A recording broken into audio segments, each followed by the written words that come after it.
Hello and welcome to the Fully Charged Plus podcast. This is a solo edition of the podcast. Just me today, but I've got some really interesting stories for you, and I think you'll be gently entertained and even more gently informed. I just want to quickly say before I start, and before we hear from our sponsor, who, without whom this show wouldn't be going, I just want to make a couple of quick sort of announcements about what we're doing in the sort of winter and spring of 2022.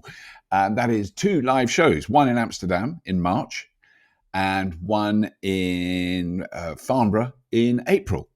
And the Amsterdam show, we're just very excited about. It's the first time we've ever done anything in Europe. It's going to be really exciting. When I say Europe, I do mean mainland Europe, geographically speaking, not talking politics, just where it is on the map. Because we're in Europe, whether we like it or not, we are part of Europe. We are European. You'll just have to accept that. But that's another whole discussion, not what I'm here for today. But in Amsterdam, very excited. It's being run by an amazing Dutch team, so it's very relevant to the Dutch, German, Belgian, Danish. I'm just thinking all those surrounding areas. It's going to be really exciting. And here's a little clue. The exhibition is at the RAI Exhibition Centre, huge place in the middle of Amsterdam, and it's right next to a very big canal basin, which means things could float on that, doesn't it? I don't know what, I wouldn't want to say what those things might be, because I want that to be a surprise, but there could be some really exciting things on display there that one might not expect at a show that was primarily started 11 years ago to focus on electric motor vehicles. But my goodness, have things moved on since then? As will be apparent at Fully Charged Live Farnborough, which will be on the last 2 days of April, first day of May. And I will also look up the dates. Let me just quickly now, before I go any further, look up the dates for, which would have been sensible, for Fully Charged Europe. And Amsterdam is on the 18th, 19th and 20th of March.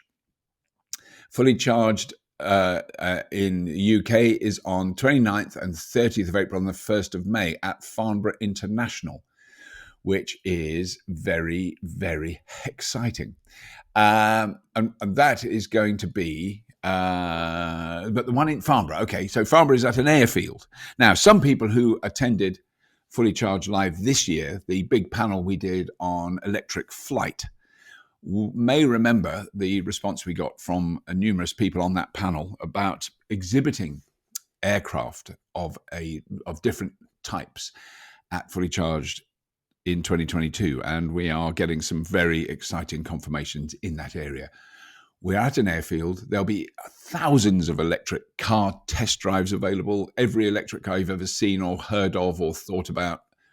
Hundreds of conversions, hundreds of stalls with, it's got so much bigger. Everyone that came last year in terms of stall holders and exhibitors, they're all coming again this year and some more. So that is very exciting.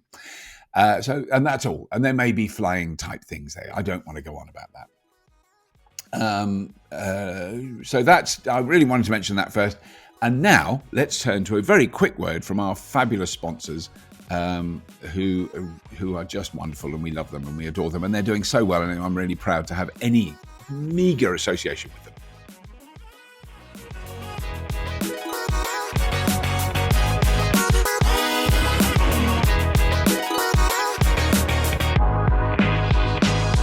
My Energy is putting the I back into British innovation. My Energy is putting the I back into inventing the future. My Energy is putting the I back into inspiring a nation.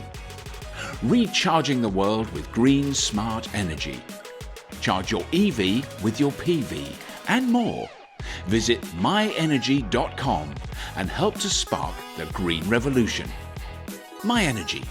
Driving the charge to a greener future.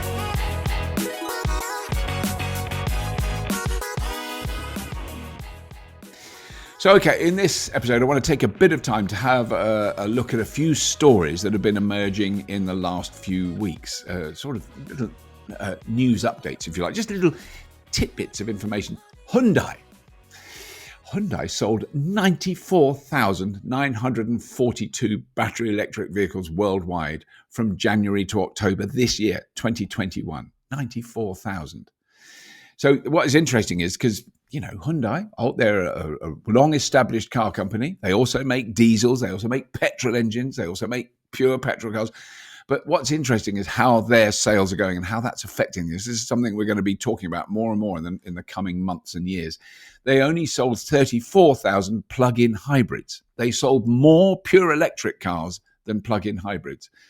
And they sold 8,000. I'm impressed with this. This is a figure that is way above what I would expect. If they really did this, they've sold 8,286 hydrogen fuel cell cars. Well, that's probably only in Korea, South Korea, because I went there to drive and it's a great car. There's nothing wrong with the car.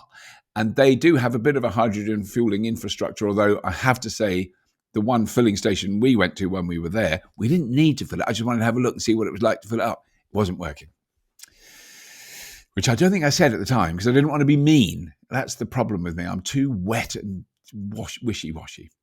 But the Ioniq 5, the Hyundai Ioniq 5, accounted for 47,267 sales. So that is reflected in how popular that car is. Amazing. That's incredible. Here's a story that has come and gone and come back and gone away and raised its funny little head and dipped its funny little head down again.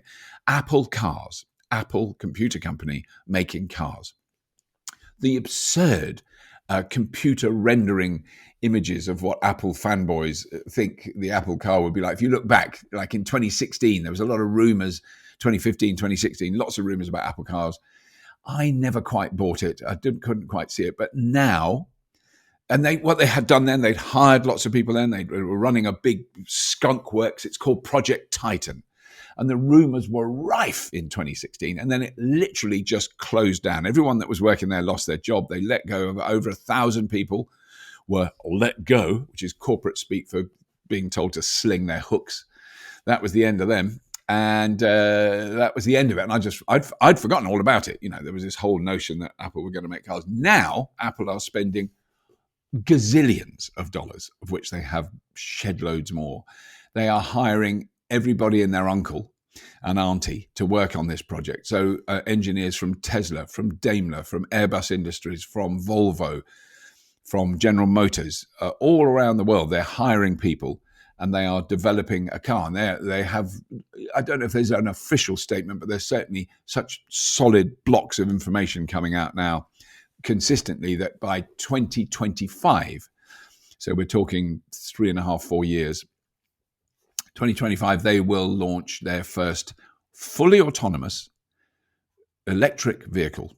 So 100% electric, fully autonomous, no steering wheel, no pedals, no way of controlling it. It drives itself.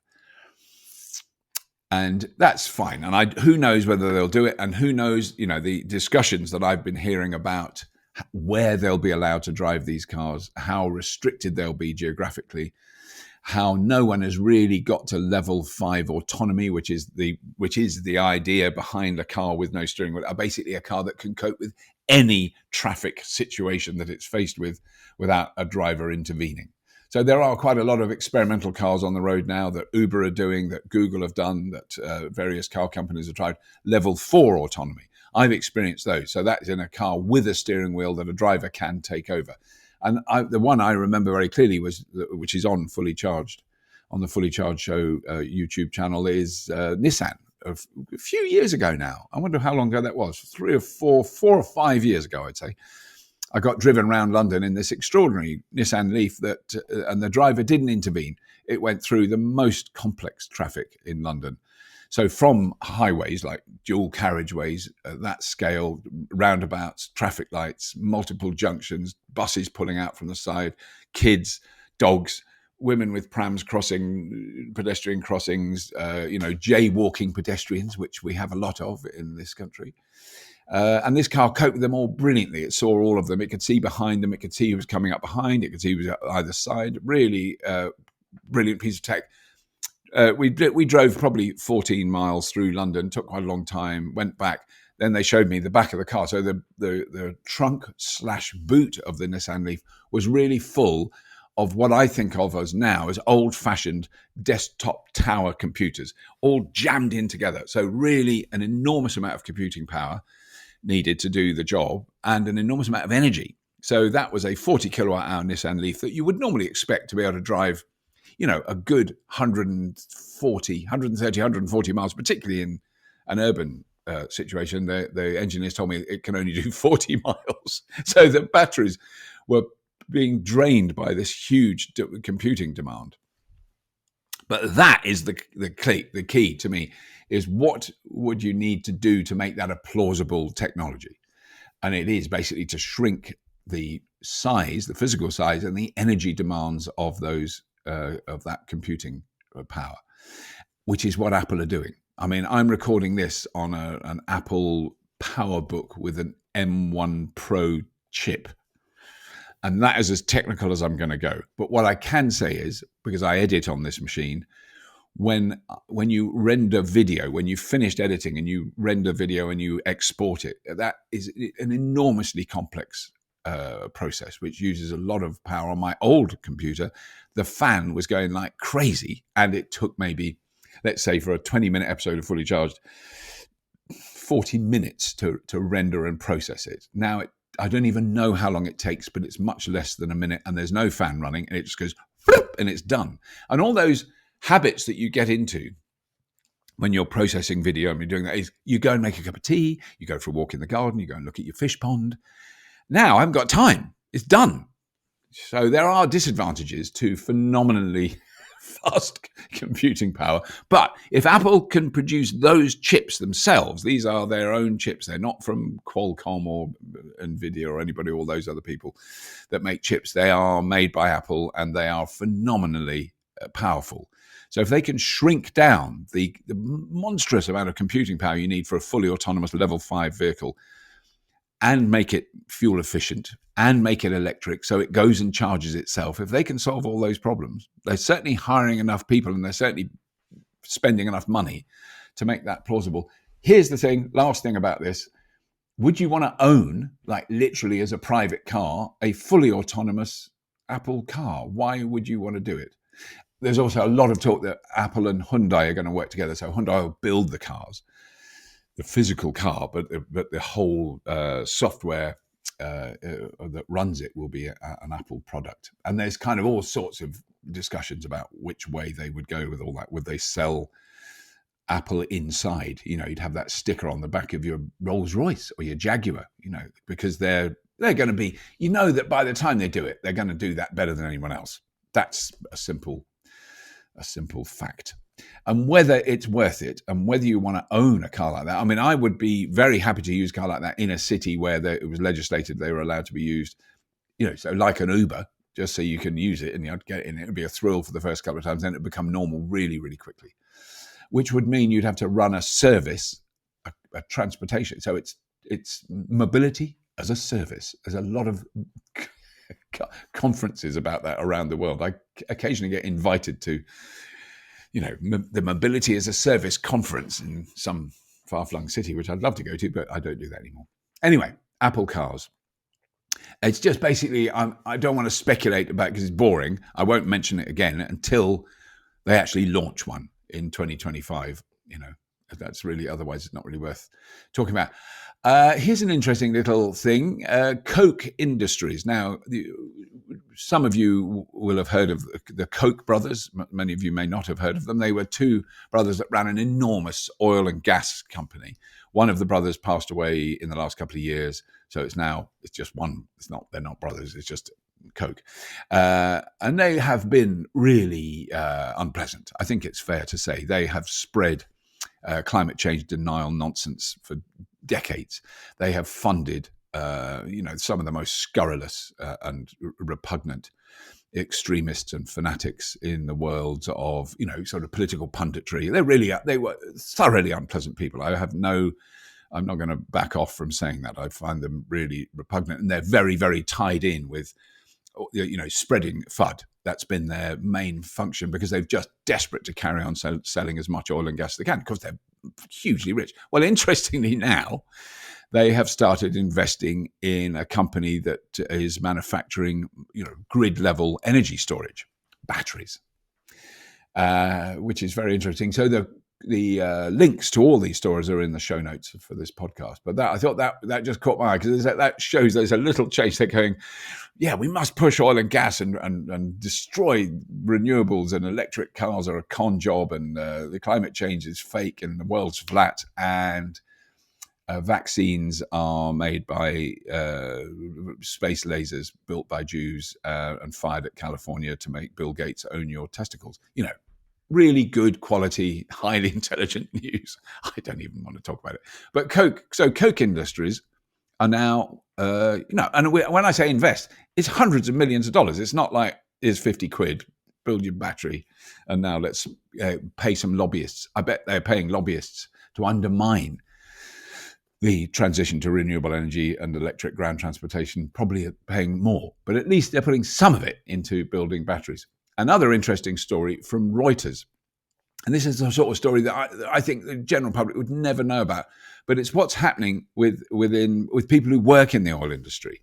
And particularly young people who work in the oil industry. When they were asked recently if they would consider working for a renewables company, a huge amount of them said they would prefer to do that, and they'd love to do that as soon as possible. And there is an exodus of workers of it. We're talking about engineers, highly skilled technicians, people who know how to run an oil rig or run an oil refinery or work in that area. So chemists, heat engineers, really it's a complex, energy sapping, huge global industry that requires enormous amounts of very talented engineers to keep it running. And they are leaving in droves. The headline in this Reuters article, oil firms face workforce crunch as renewables beckon. I can't write headlines like that. That's a proper headline. So here's a quote from it. The oil and gas industry risks a huge workforce shortage as more than half of workers in the sector seek to move into the renewable energy industry, a survey published on Tuesday showed. I mean, I don't take much notice of surveys. Anyone can do a survey. But if you go on to all in one word, oilandgasjobsearch.com. That will give you all the data that you need on that particular, more than you would possibly want to look at. Now, there's another story which is from Business Green. This one is great. I love Business Green.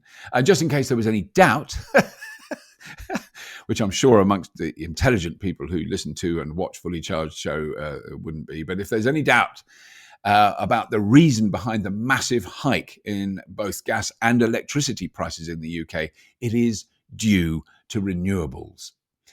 Because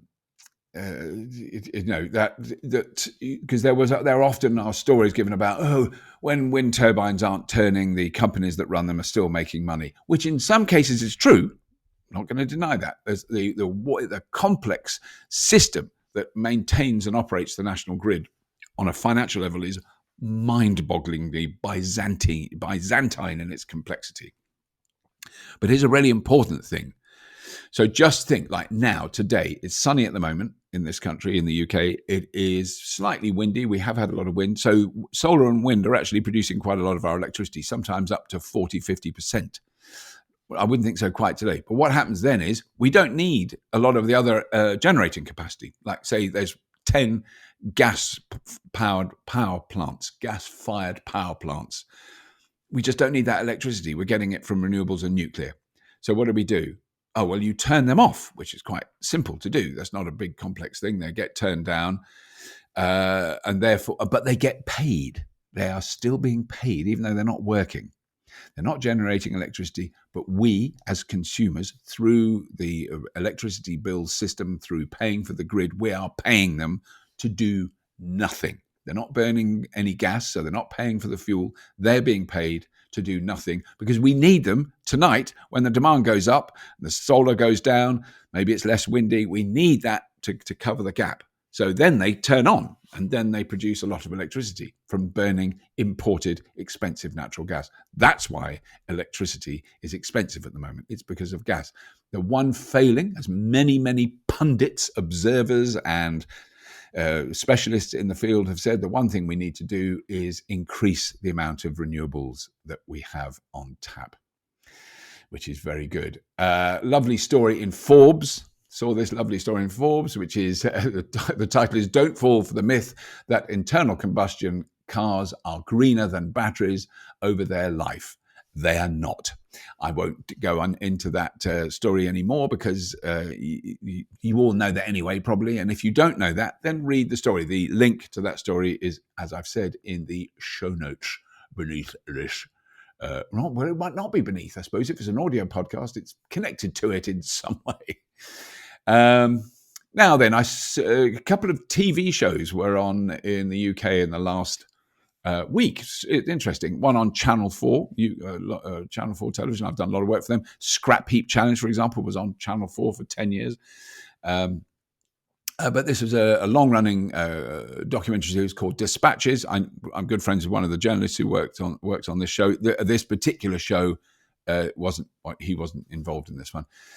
They've done amazing episodes in the past about corruption in British politics or burning biomass as a low-carbon source of electricity. What a con job at, sawing down trees in America, putting them on a boat, shredding them, putting them on a boat, sailing the boat to the UK, not sailing, chugging it with burning diesel to the UK, unloading it, and then burning it in a power station. And that is green eco-energy production. Just shocking. Bit of green wash, not even green wash, green sludge, that was.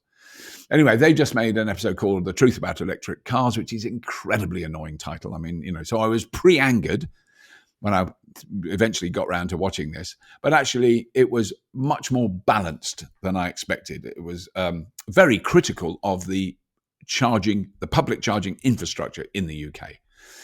And it made one or two, ridiculously snide comments that just that were just fodder for the FUD merchants. That like a Nissan Leaf, the age of my car, it really has very limited range. It was made 11 years ago when electric cars were really new. New cars have a better range, but they say that, and that's the bit that people it's only does 42 miles. Sorry, I imitated a thick, overweight, white working class man wearing Union Jack shorts with a tattoo of Hitler on his stomach. It was a very specific image I had in my head. That's the sort of thing you would say. I don't even care about it. I don't care if that's offensive, actually, to be honest. I'm not bothered.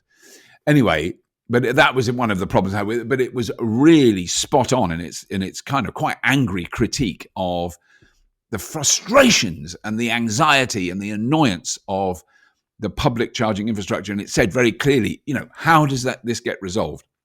Just two quick points. There are major exceptions to this, that where there are more reliable chargers, they're easier to use and they generally do work. But there's quite a lot of chargers in the UK that just don't work. And the infrastructure that supports them isn't good enough.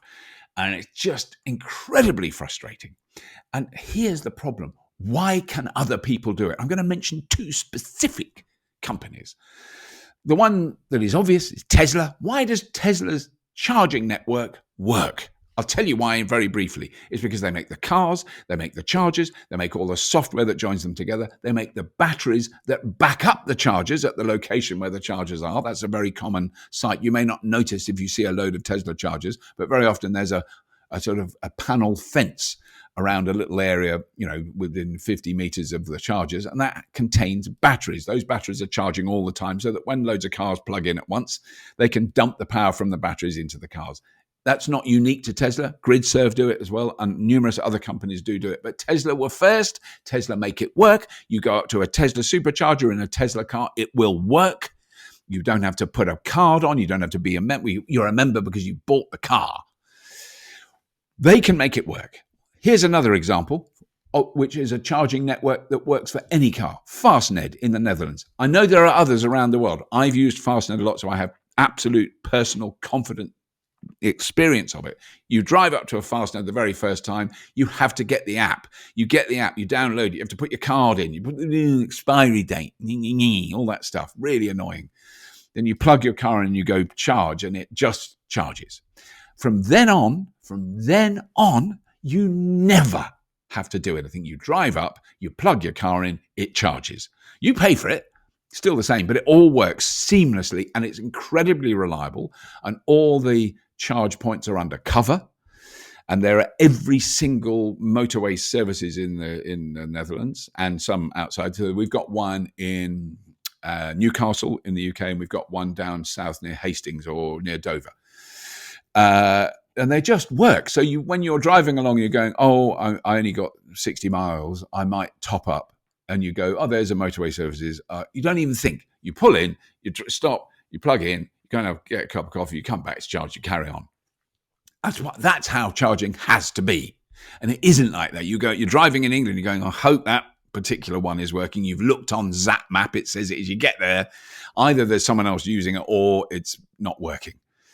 And you try and ring the number. It's just so frustrating. That is bad. Now, that it is getting better. I want to really underline this, because when I first started driving my Nissan Leaf, there weren't any rapid chargers. So they couldn't even go wrong. They didn't exist. So it's got much, much better, but it's still very frustrating, and it requires government legislation that is enforced, government legislation with teeth. If you install a high-powered rapid charger in the UK, you get fined every day it doesn't work. The company gets fined. So I drive up to it, it's not working. I ring a government number and go, this charger isn't working. Here's the registration. Here's the picture of it. I can't charge my car. And they get £1,000 fine every time it doesn't work. They should not be allowed to put in a charger that doesn't work. Anyway, so that's that little rant over. But that all came out of this dispatches thing, which was mediocrely okay. I'll do that. But there was a bad one. There was a bad one, because there has to be, on the BBC. Why? What is it with the BBC and balance when it comes to electric vehicles and renewable energy? Why is the balance about 98% on the side of established fossil fuel companies? Why is that, BBC? I love the BBC. I'm passionate to defend the BBC in the same way as I'm passionate to defend the NHS in this country, two critically important institutions. But why is the BBC so blatantly, brutally, angrily biased against electric cars? Why? I do not understand. I've had countless rows with the BBC about this. It's just... So this was the electric car revolution, winners and losers, on Panorama. Now, Panorama is a really long-running documentary series. It's been running forever. And even when I was a kid, Panorama was on. When the Beatles were still a band, Panorama was on. That's how long ago it is. Don't know if you've seen the Beatles Get Back documentary on Disney. It's good. Weird.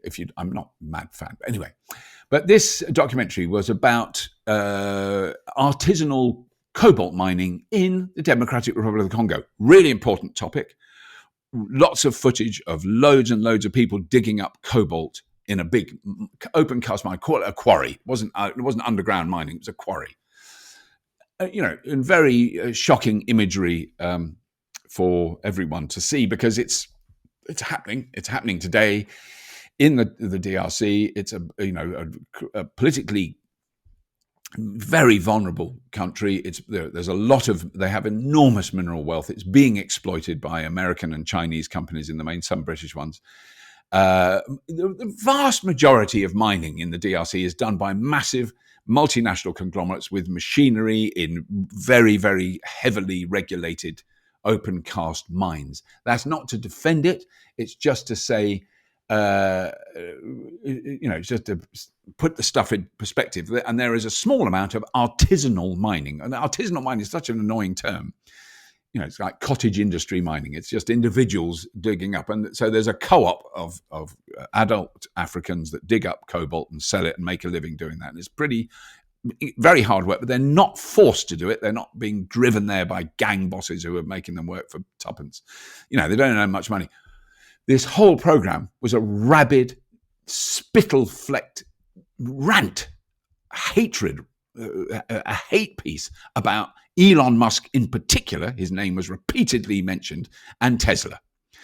Like, all the cobalt that's dug up in the world is dug up by poor Africans, and it is shipped to America, where it's made into posh Tesla cars for rich scumbags to drive around feeling green and holier than thou. That was the underlying gist of this thing. And what they wanted to do, and they couldn't, which is really, because I learned a lot on this show, what they wanted to do was show children working in the mines, because that's the popular story. That's the myth that has been pushed and screamed and repeated about by fossil lobby companies all over the world that get it into the press. Children digging up cobalt so that overprivileged scum like me, libtard, tree-hugging, hypocritical filth like me can drive a Tesla.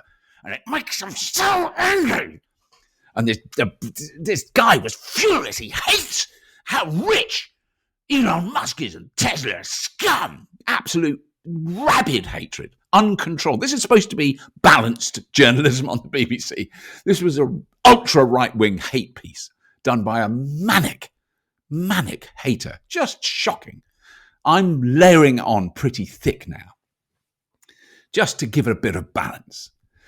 This was a really amazing piece of thing. So what they wanted was film of kids digging up cobalt. What they discovered was, up to about 4 years ago, they could have got that footage. There were around 4,000 children working in artisanal mines, working with their families, with their neighborhoods. It was terrible, shocking. This is young children working, and it's really, really wrong and bad.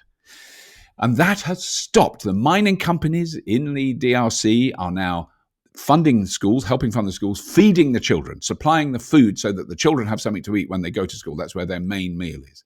There are no kids digging up cobalt. I bet there are one or two still, but no one could find any. Amnesty International have said, because they were original ones behind this report, and I met the guy who did it at a conference in Oslo. It was a really shocking, horrible story. It no longer happens.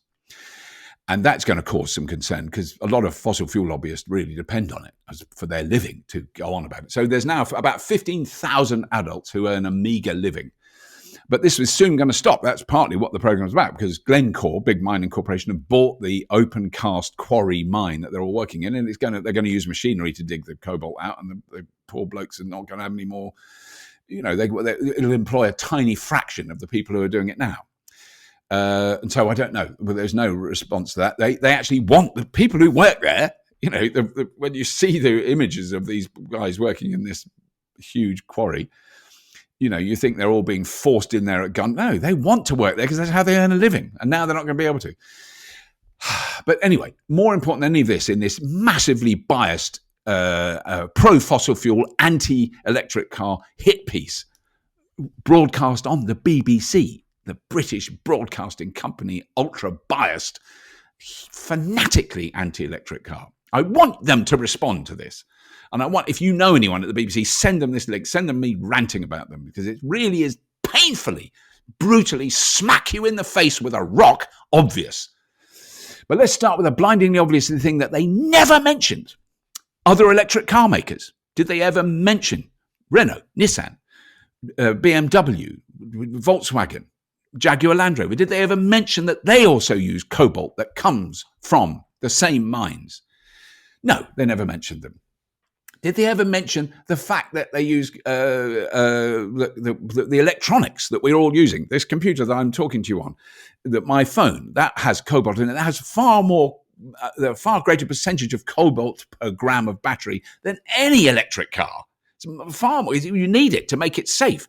Cobalt is used in batteries to make it safe. When you've got a very small battery that's under very high pressure, is charged 100% full and drained 100% empty repeatedly, you need cobalt to keep that safe. And there aren't like one or two phones, are there? There are billions of them.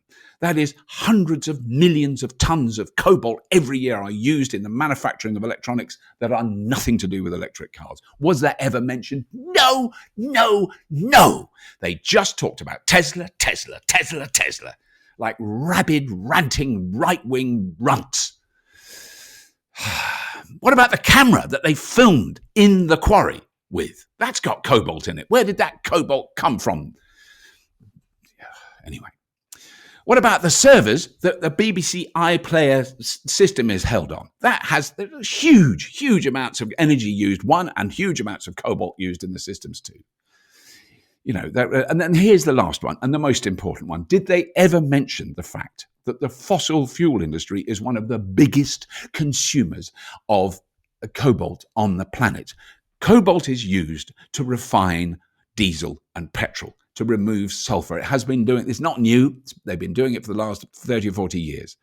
And the cobalt that is used as a catalyst, and it is absorbed by the oil as the process goes, so it wears out. It can't be used again. It can only be used once. It's the only use of cobalt on the planet where the cobalt is essentially wasted. All the cobalt in my phone can be recycled and reused. All the cobalt in my laptop, all the cobalt in my car, all those can be reused. The cobalt that is used to refine diesel and petrol cannot be. Did they mention that? No. Did they mention about artisanal coal mining in Africa, which still does employ children? Did they mention that? No, because they hate Tesla. Did they mention the fact that tens of thousands of people work in really dangerous artisanal coal mines in Africa? No, they didn't. Will they now? Please, Panorama, go and do a program about artisanal coal mining in Africa. The coal is then exported to China, so you can still hate the people that are burning it, because you'll want to hate the Chinese. Amazing woman on this program was interviewed, Gina Falada, from a company called Investor Advocates for Social Justice. And she said, I'm going to read this out. Tesla is an interesting company because we need it to succeed for the climate crisis, but we don't want there to be any trade-off between human rights and environmental impact. If Tesla can really get strong human rights standards into their supply chain, it sets the tone for other manufacturers. What an important point to make. What a sensible point to make. What an important thing to add pressure to the management, the shareholders, and the board of Tesla to do the right thing, to make sure that they know where the materials that they build their cars with comes from. And I thought it was a really interesting little sub-story that they did cover, and I think this was a good thing. I'm being balanced about this thing, even though they hate Tesla. It was about the Sisters of the Good Shepherd, who are amazing nuns in Africa who run the schools, feed the kids proper meals, and the food is supplied by the mining companies. But they recently became activist shareholders of Tesla shares, and good on them, I say. Except for the fact that there was footage of these nuns driving around Africa in a Toyota Land Cruiser, a diesel car. I just can't help wanting to ask the sisters where the diesel came from and how much environmental and social damage had been done to facilitate its availability to them to burn once in their diesel car, and the toxic fumes that were coming out the back. I just want to say, so these sisters have bought Tesla shares, and they were at a Tesla shareholder meeting, and the sister Winifred Doherty asked Tesla shareholders to support Proposal 9, which was to ask the board of directors to commission an independent third-party report to address Tesla's human rights responsibilities, i.e. to force them to use to use materials where they genuinely knew where they came from, where they supported the people who produced those materials properly, that whole thing.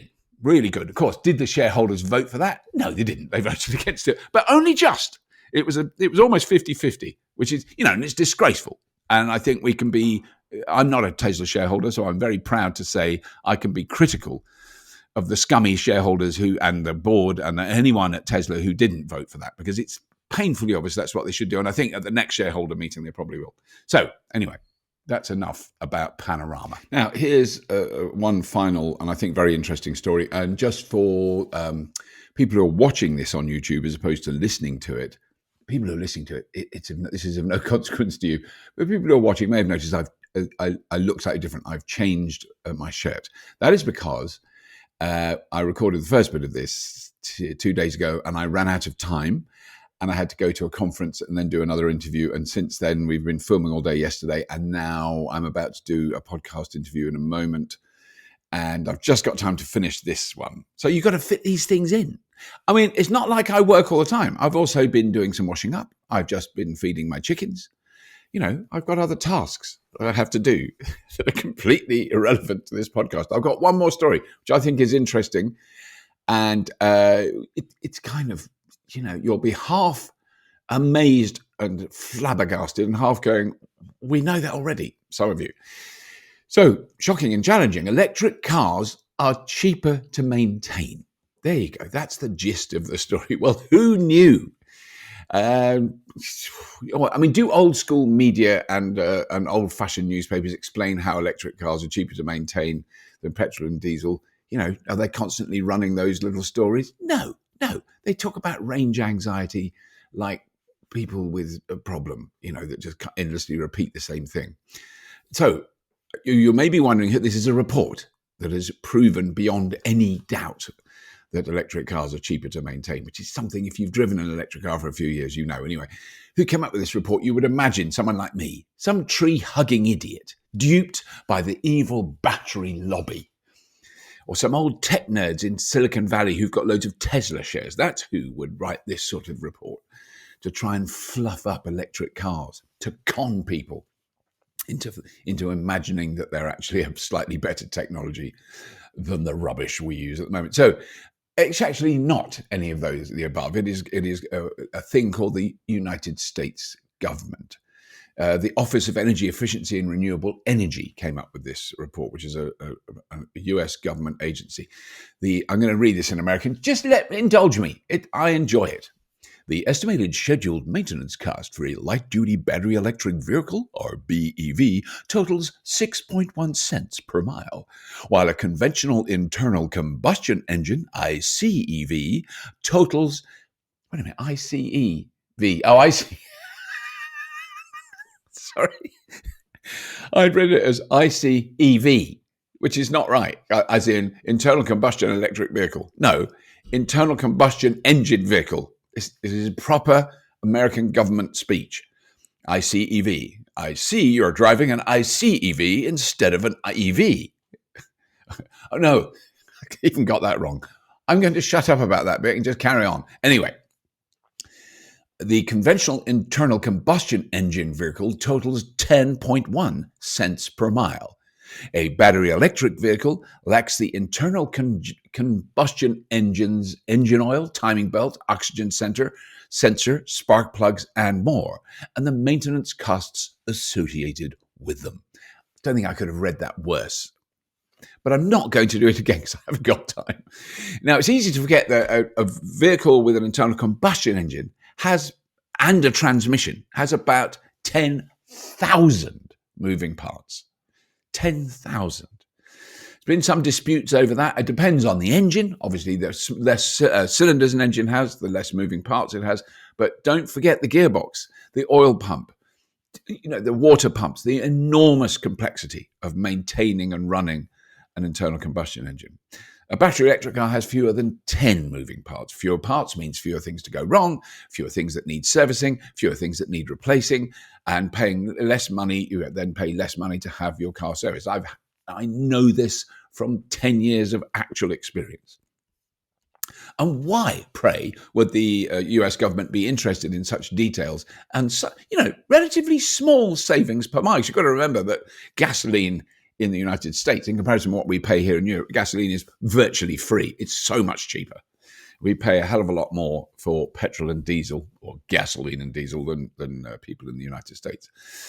Well, with all light-duty vehicles, sedans, SUVs, passenger vans and the like, which are owned and operated by the federal government in the USA, they travel around 2 billion miles a year. 2 billion miles. They did this big survey was done in 2019. So they traveled over 2 billion miles, according to the General Services Administration.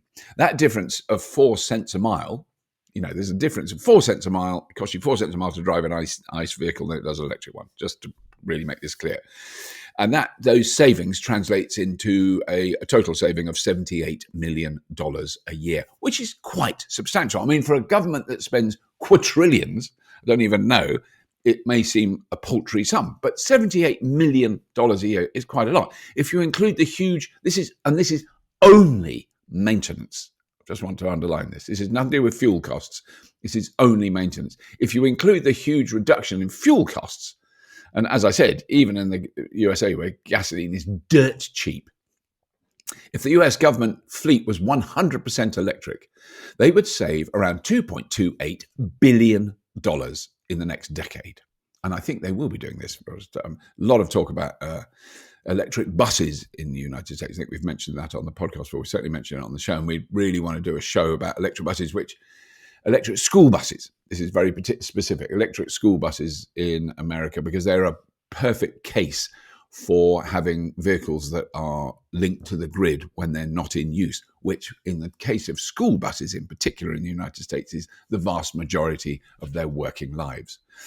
So, as I said, I can confirm from direct experience and that it's cheaper to have an electric car. I think it's important to remember that all the things that can go wrong with a wheeled vehicle that goes on the ground is exactly the same for an electric car. So steering, suspension, brakes, body rust, if you like, impact damage, all those things, lights, windscreen wipers, doors, all the latch on the door, the electric window up and down business. Heaters, all that, and all that stuff can go wrong. But what is really reduced is the engine. Look, I wasn't, it's so normal for us. This is the whole thing about all these topics, is it's normal for us to have people going down coal mines and dying. That's normal. A load of miners just died in Pakistan recently digging coal. It barely made it into the news. It made it into the local news. 9 miners died when a mine collapsed on top of them. That is not, I'm not saying it's not tragic, it's horrendous, but it's normal. And that's the mining industry is a tough business. Yeah, let's stop doing it. Let's stop digging up coal. And the same with petrol engines. We're used to the fact that you take a petrol engine car into a garage and you pay a lot of money to have it fixed, which I did constantly for 40 years of driving petrol cars. They always went wrong. That was the most common experience with petrol cars, is they went wrong. My most common experience with electric cars is they don't go wrong. That's it. I'm not going to do any more. There was quite a lot of stuff come out recently about our live shows. I think I mentioned them at the top of the show, but do check that out. It's on the Fully Charged page, fullycharged.show. Very easy to find. Do please subscribe to this podcast. Tell your mates. I'm back next week with proper guests who really know stuff. Really, some really amazing people. I've done 2 of them already. We've got another 2 to do. We're very excited about that. So we will have podcasts coming up to the Christmas winter solstice break, and we're going to have a couple of weeks off because I think I've worked the crew into the ground. They're just broken. They're a broken tribe of content producers. But they all seem quite happy, actually. I hope you all stay well and happy for the next week till we see you again on the Fully Charged Show Plus podcast. Title just keeps getting longer and longer. And as always, if you have been, thank you for listening.